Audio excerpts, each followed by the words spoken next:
কৰি আছে বহুতে যে এডিআৰই নিযুক্তি কেতিয়া হ'ব আৰু প্ৰশ্ন কৰোতে দুই এজনক মই অধৈৰ্য হোৱাও দেখা পাইছো যোৱাবাৰো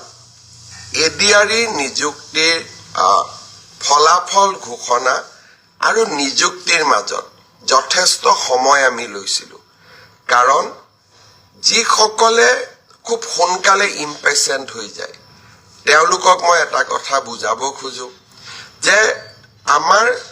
যুৱক সমাজৰ বা উদীয়মান যুৱকসকলৰ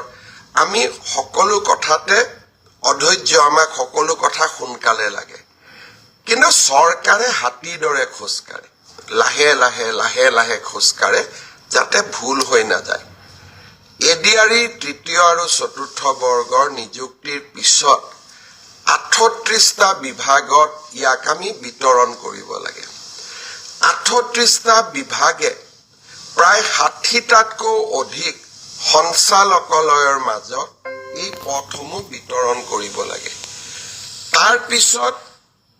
তেওঁলোকক আকৌ অসমৰ বিভিন্ন জিলাত ভাগ কৰি আমি নিযুক্তি দিব লাগে জিলা বিষয়াসকলে তেওঁলোকক ব্লক বা আন আৰু তলৰ কাৰ্যালয়লৈকে প্ৰেৰণ কৰিব লাগে ই এটা ডাঙৰ প্ৰক্ৰিয়া ইয়াৰ মাজতে দিব্যাংগ যিসকল 3% দিব্যাংগ যিসকলে চাকৰি পায়